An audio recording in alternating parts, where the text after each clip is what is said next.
everyone. Customer experience is all about the end-to-end journey your customer has with your brand. Much of that journey depends on your employees, their knowledge, their understanding of standards, and their empathy and compassion for customers. Arnold Clark Auto Dealers is known for a personalized approach. When their standards for delivery had to change because of the global pandemic and various lockdowns in Scotland, they had to quickly adapt not just their approach with customers, but also how they trained employees to adapt too. Thankfully, training doesn't just mean gathering employees in a room anymore. Training can be adaptive, nimble, and more real-time to align better with an evolving customer journey. Louise was able to create a winning training program by leveraging a virtual learning platform, emotional connections, and an innovative approach to educating customers too. These steps continue to earn customer trust. I decided to ask Louise to share some of what she learned about leading training in a quickly shifting world. Let's get started. Hi, everyone. I'm Jeannie Walters from Experience Investigators, and I'm here with my friend Louise Joyce from Arnold Clark, which is Europe's largest independent auto dealer based in Scotland. Louise, I see you are live from Glasgow. Good to see you. Yeah, great to see you too, Jeannie. Thanks for being here. And, today I really wanted to dive into this whole idea of how leadership in customer experience is really not just about designing great experiences for customers, but it really relies on the employees who deliver them. And so when it comes to what Arnold Clark does, auto sales and service, so much of that is high touch and personalized for the individual customer that this year, as many of us, we have had to adapt. We have had to change based on the differences in the customer journey, based on exactly what we mentioned in the lockdowns and global pandemic and everything more. And so it's easy to look back and think about what went right at this stage. But I'm curious, can you tell us a bit about the customer journey at Arnold Clark before the pandemic, and especially around how training fit into that journey? Absolutely no problem. So before all of this, it was pretty traditional, and within the motor industry, we really hadn't changed what that journey was for a significant amount of time, partly due to the constraints of our business with the legislation elements and with our partners within the manufacturers. So we had a customer journey, and that customer journey was a roadmap to take customers through stage by stage, all the touch points they needed to go through in order to make an informed choice when buying a vehicle. And when it came to training, we were pretty traditional with that as well. So in the main, it was classroom training, some one-to-one mentoring within the workforce, with just a bit of e-learning on the top of it. But boy, did that change after the pandemic hit. So in terms of when kind of March happened, and I don't know about how you guys felt, but we thought that by Easter, this would all be gone, and it absolutely wasn't.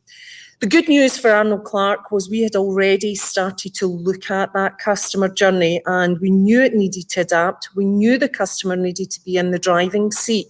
So we had made great steps to plan what we thought we wanted to do. And what the pandemic and lockdown allowed us to do was really consider that and take time to get some key stakeholders together and look at how we could adapt our business. It's great to hear that training was a big part of it before the changes that happened with the pandemic. And as things got more and more unpredictable, I hate to say that, but it's true, right? We all wish it would have been over by Easter, but here we are. And, there was a point where we all kind of realized that the entire experience had to change.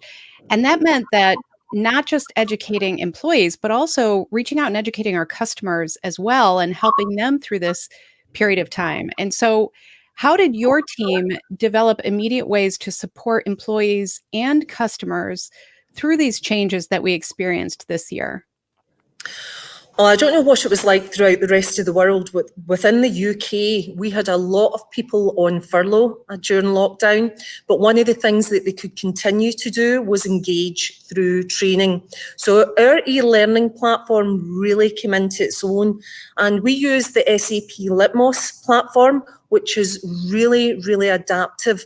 We were able to create content and get that uploaded to allow our staff to see the changes we were making within the dealerships. Now that did two things, Jeannie. It allowed our staff who were back off furlough to then help the customers through these journeys, but also it gave the staff who were on furlough that little bit of peace of mind because they were able to see how the company was adapting to do as much as we possibly could to get through the other end of this as positively as we could.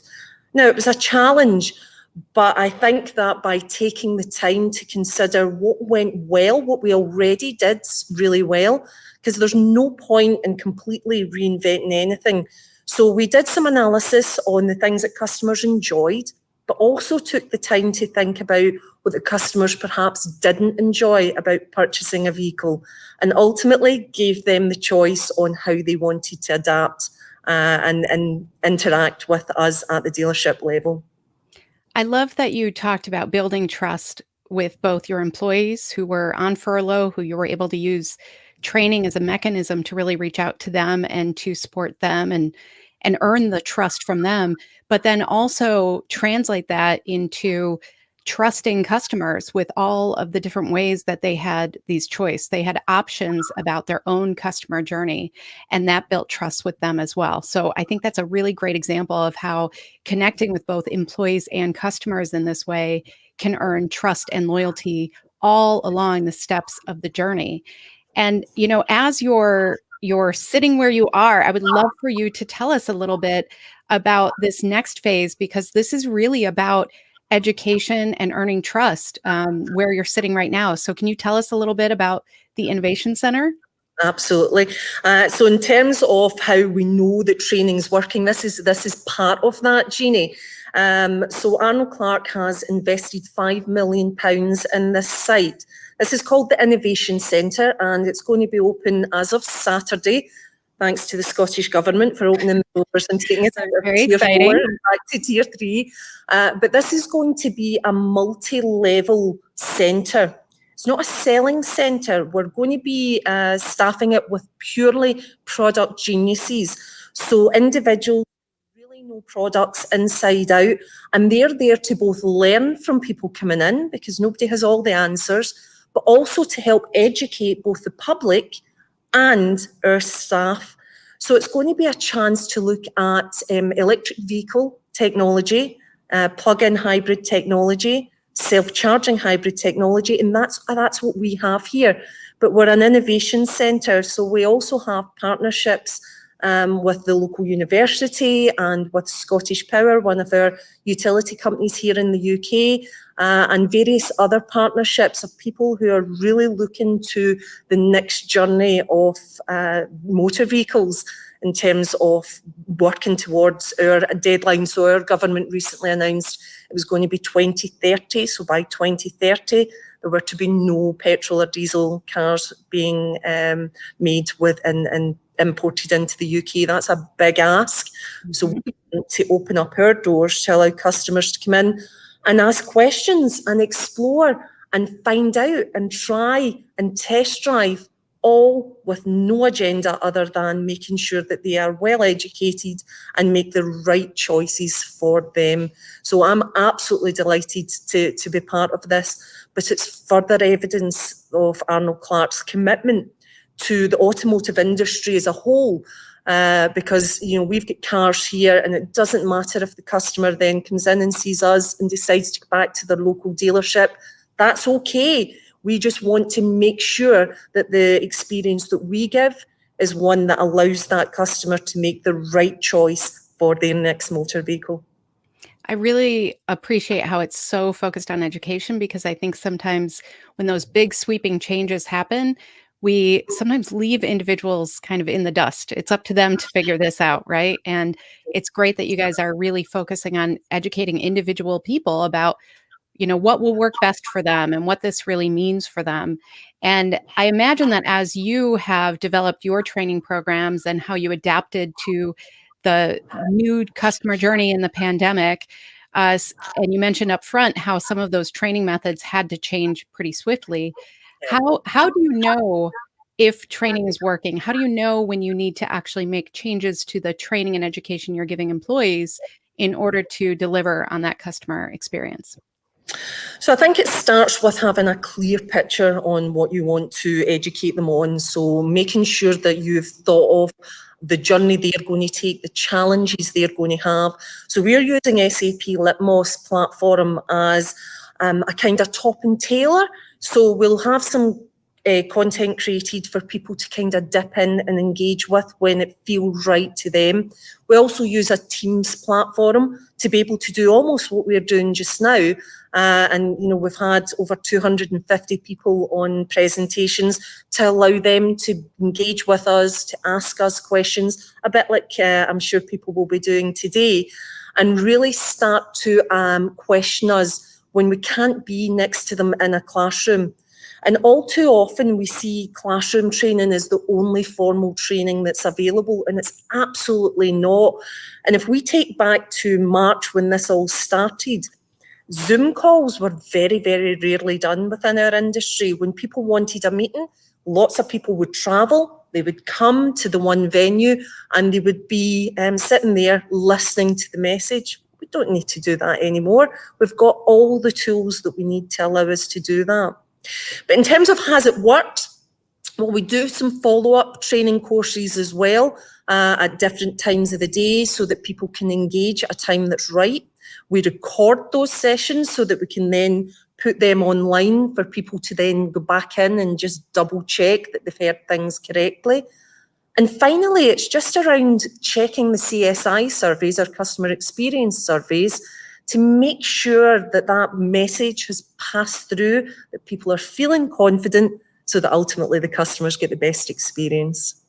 That's outstanding. And it's really exciting, I think, to think about how far we've come in just a few months, really, when it comes to technology and how we're relying on some of these tools and how we're able to make these emotional connections, even if we can't be in the same room together, even if we can't share that space together, we are still able to do that for both employees and customers. And I know when I talk to a lot of customer experience leaders, they say things about training as if it's something to bolt on. It's something that they say, well, people should know this, or it's common sense, or all of these things. And so what would you say to those leaders out there who are thinking, yeah, that sounds great, but it sounds like a big investment that may not be worth it? What would you say about, what's the business case for investing in training for now and the future? From our side, you can't afford not to invest in training. You can spend lots and lots of money on lots of enhancements to your system, but if your people don't understand that, and in particular around the culture that you want to provide, because you've got an online presence, great, you're allowing a customer to choose their journey, fabulous. But ultimately, if there's somebody along the way that isn't quite getting it, that doesn't quite understand, that one mistake can affect the whole customer experience. But it's more than that, because what you want is a stable workforce, an engaged workforce, to allow them to understand what your goals are. And the best way to do that is to make them feel confident. And the best way to make them feel confident is to train them.